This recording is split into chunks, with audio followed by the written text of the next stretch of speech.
Okay, to recap, you need to make sure that you're saving on intervals of 10 to make maximum interest. And if you cannot meet 10, let's say you're at 48, spend down money to hold units on your bench that you may or may not use to increase your chances of rolling the units you want, or to potentially gather units to help make your army stronger, right? Then once you get to level 6, you want to roll down to until you find core 4-cost units to help your army, or maybe core 2-star units in case you're dying. Otherwise, you want to save up to 50 gold, go to 7 with your surplus money, and roll down to complete those 2-star 4-cost units, usually. Then let's say you're stabilized, then you want to go to 8 and look for late game comp, right? Maybe even look for legendaries, all right? So yeah, very much make sure you have damage at all stages of the game. Make sure you have frontline at all stages of the game.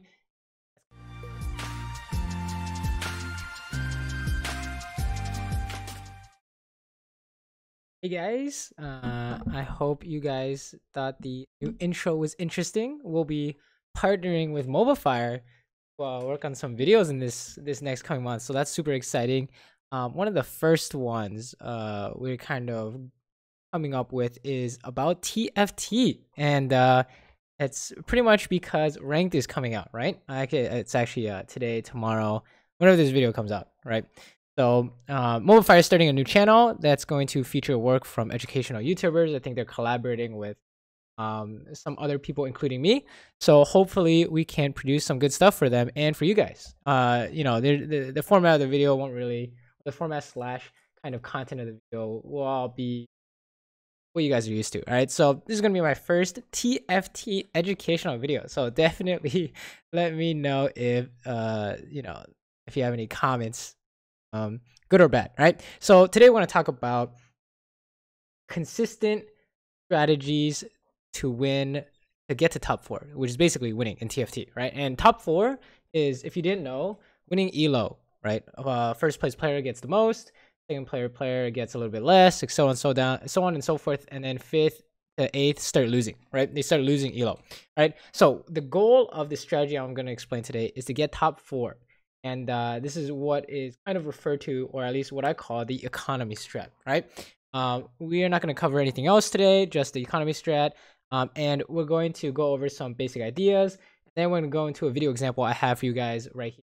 So the 2 main ideas you need for no matter like what strat you're running is make sure you have enough damage, right? And or win condition. So let's say, you know, glacial perma stun or some shit, like that Volibear. You see, you guys have seen clips of like Volibear, like 6-man stunning enemy team, right? Okay, that's pretty crazy, but you know, some kind of damage package, right? And then you need a frontline package, and you need this at 3 stages of the game. It's like regular League of Legends. You need it at the early game, mid game, and the late game in order to make sure you don't bleed a bunch of HP, or you know, if you're a strong team, in order to get win streaks, right? You need early game, mid game, and late game. And remember, these are like these kind of damage slash tank becomes less effective. Like for example, early game damage dealers slash tanks aren't as good mid game, and are definitely not as good late game, right? And mid game, you know, to late game, same thing, same idea. All right, so we're going to be discussing early game packages for tank and damage, into mid game, you know, mid game ideas, how do we transition into late game, right? If you make it, right? If you can get to mid game with some kind of lead, you're pretty much guaranteed top 4, and you know, hopefully you can kind of build your army as your economy the strat. All right, so let me show you kind of what it looks like. Oh, and to make sure you guys are not just like straight up not spending anything, right? You still need to make an army as you're saving money. You wanna if you spend a certain amount of money that isn't at a level of 10. So let's say, for example, you have like 48 gold and you can't make 50 for whatever reason. You're unwilling to sell on the bench because you need it to increase the strength of your army later. Then you should spend that rest of the 8 gold and buy up stuff on your bench that could be useful, or that could help you roll the units you need. Let's say you're looking for Ash, pick up a 3-star unit that you're not intending to use so you can sell it later, right? And that will increase your chances of building your army without risk of your interest, or increasing the chance of you rolling what you need. All right, so you're gonna see me do that in this video, I hope. Probably. And then So the basic outline overall for economy, if you know, TLDW is you want to save to level 6, you want to stabilize to make sure you don't, you know, immediately lose the game, and then you want to save to 7 and then stabilize. And what I mean by save is get 50 interest, 50 gold, right? So you can get maximum interest. And then usually we all in on 8. Unless you're hard winning, then you can just like go to 9 and just do whatever you want. If you're hard winning, you can really do whatever you want. But basically, most games end on 8. Right, I don't know about the ranked patch might have some go to level 9 changes, but late game is definitely the end of level 7, level 8, level 9. When people are hitting these benchmarks, these levels, that's when the late game is definitely around. And you know, it's late game, like when you get to level 7, level 8, level 9, if you are 30 HP, you're dying. Okay, you treat it like you're dying. You roll down to 30 or 20, right? You can maybe save some kind of bank, but you need to really increase your army strength or you're just going to lose the game, right? If you're a late game and you have like 80 gold and you have 50 health, you can actually lose like 50 health in one go. That actually happened to me once. And I was forced to spend like 70 gold in one turn because I was like, holy shit, didn't realize. Anyways, we need to make sure that you have early game damage, early game tank, right? So what we mean by that is some kind of damage is sometimes damage package. So like, let's say for example you have Tristana. 2-star Tristana is pretty good damage, 2-star Vayne is pretty good damage, 2-star Nidalee is pretty good damage, and you can even kind of bump that up with, you know, if you find an early ranger to help your Vayne out, like Varus I should say, you know, usually you won't find Ashe, or you have your Wilds combo to help your damage dealer, right? Or you could have Graves and Tristana, start those, that could be early game damage. That's what you're looking for. And for knights, some examples could include you know, knights, oh sorry, for tanks, some examples could include knights and nobles for early game, right? So let's just watch this. I think what you kind of want to, kind of habit you want to build when you're looking at your army is, do I need damage? Do I need tank, right? And you say, am I early game, mid game, or late game? And you'll have like a list, or you have like from experience what you think is really good early, mid game, late game, right? So that's like a good habit to have, is stop here, look at the army, you say, hey, am I gonna win this or lose this? He has a weak backline, but she does have an item, and he has okay frontline, right? I have weak frontline and strong-ish backline, pretty strong backline, right? So who wins this? I will say probably give the edge to me because I have strong backline, right? So that's kind of what you want to do, is make sure you know, you can try and figure out beforehand who wins. This will help you instead of just like watching and you know, just like, you know, watching the fireworks. You'll be able to kind of predict what will happen beforehand, right? And the more you kind of practice this, the more it will, you know, you'll be accurate / the more you know what you need next, right? So you see how, hey, his front line seemed pretty strong. Why did he lose? It's because backline is very important, right? Without damage, you can't win fights. So it's kind of a really good habit to pick up on when you're not really sure what you should be looking at, you know? Let's say you don't know if you should be scouting or whatever. Look at the fight about to happen and watch it, right? So you saw back here, we needed frontline, right? So you're looking on like, oh, I'm looking at, you know, Noble's package with Fiora and Vayne maybe, or maybe like Graves or Cassidon, or I'm trying to 2-star these units. I want to 2-star everything in the early game if possible, right? Usually that's the way to go for early strength, right?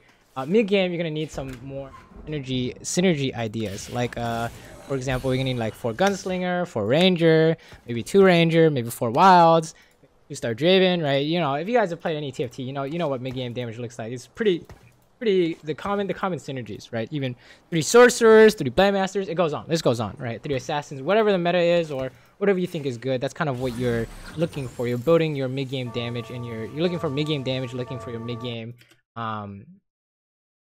what's it called, tank as well. You can see me, I'm saving as much money as possible, right?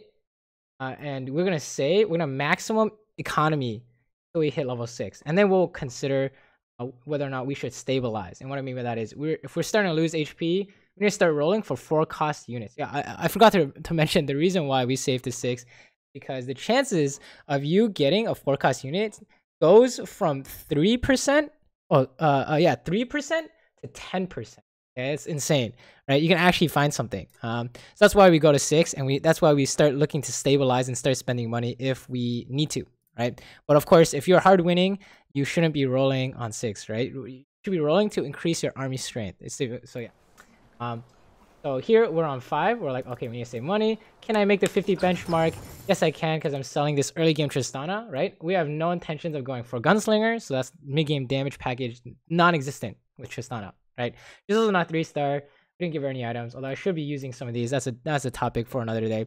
We see how we sold this to make interest, because we weren't going to use it, and it's because she was early game damage only. I wasn't going to use her for anything else, right?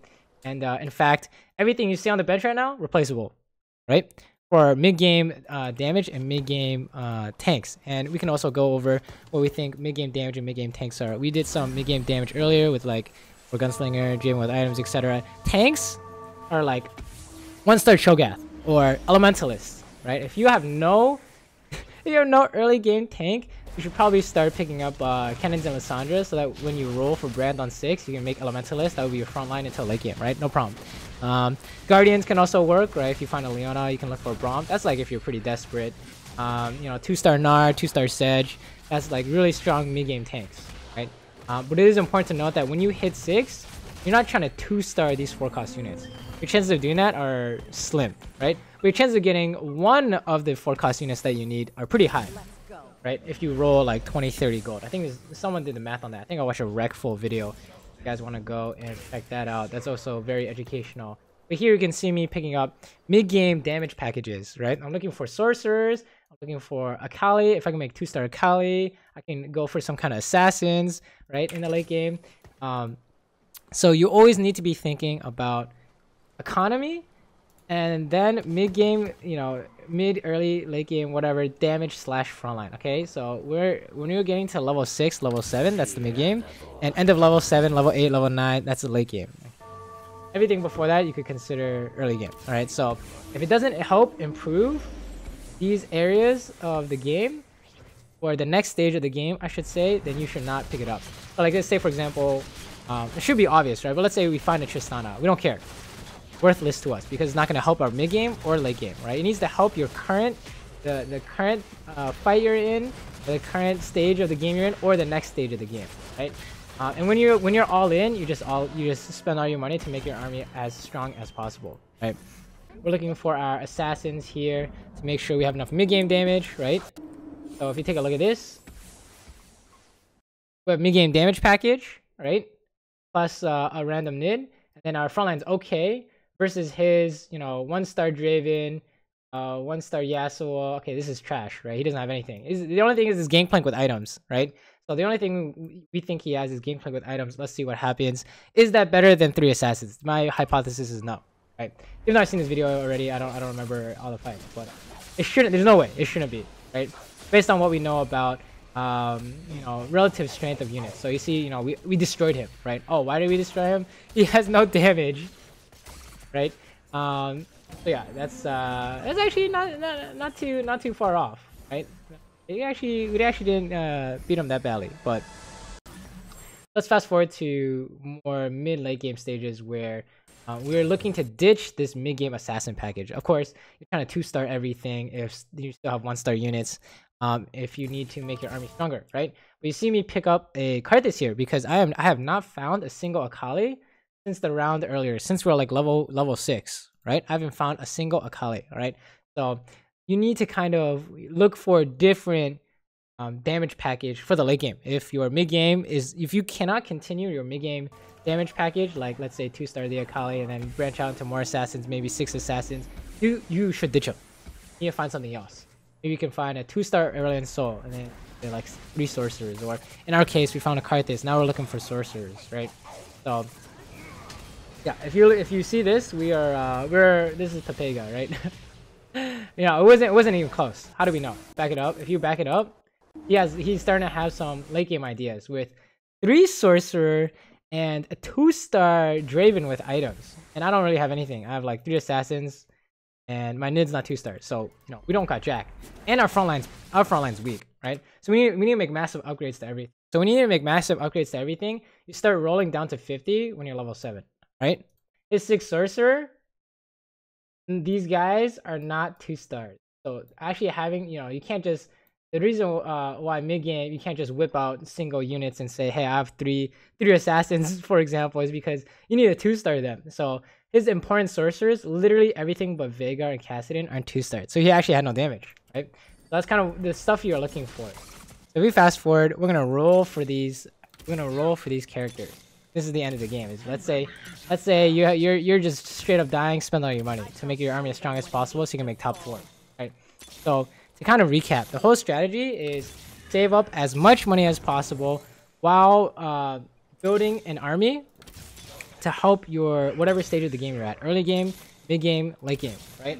You always want to look forward to the current stage or the next stage. I missed the Morgana. So let's say your early game, you're looking to build early game, mid game. Let's say your mid game, you're looking to build mid game, late game, and late game, you're just looking for late game potential, right? You don't want to replace your, let's say you don't want to replace your good 3 sorcerers with good 3 assassins, because you're just going like horizontal in terms of damage, right? You want to go up. You want to have late game damage, right? And so here, when we finally 2-star everything, right? Our front line's amazing. Our backline ASOL still needs to be 2-starred, and then we're good to go. That's pretty much it for us. Late game sorcerers. Unfortunately, did not get the Morgana. If you want to make changes, you can actually swap out Kassadin, right? Because you don't need him on the front line. We're looking for damage here. This front line is amazing. Like 2-star 4-cost units are amazing. All right, so just use those as front line if you have no idea what to do. But yeah, that's kind of what you're looking for. All right, and you just watch the fireworks, right? In terms of placement, we didn't really talk anything about placement, but stick your CC units in front of their army so they CC everyone. Yeah, that's pretty basic here. We just AoE the shit out of everyone, and they're just donezo, right? And if you look at his army, you know, why did he lose, right? Check it out. Based on what we talked about today, why did he lose? You know, we're talking about damage, and we're talking about frontline. So if you look at him, he has damage for sure, right? 2-star ASOL. He's got 2-star Karthus. You know, he's got 6 sorcerers, right? So he has the same amount of damage as me. What's the difference? This Kindred adds to damage with Phantom and, you know, some kind of tank if the ulti goes off, and this Gnar is some kind of tank if his ulti goes off. But you know, these are kind of weak. This is kind of a weak frontline, we'll say. 3 Yordles is not strong frontline, right? So maybe if he had like 3 Lockets or something, maybe he could survive. But remember, we both had damage. He did not have frontline, or his frontline was not very strong / consistent, so he got rolled essentially, right? His Cho'Gath ulti was insane, and his Sidrani ulti was insane. So the power of 4-cost units. Yeah, I hope you guys enjoyed. Let me know what you thought. Was it useful? Was it not useful? Try this strategy out in ranked, and let me know how the games go, okay? Hopefully we will be high ranked TFT, so we can make some more TFT content, right? Yeah, see you guys next time.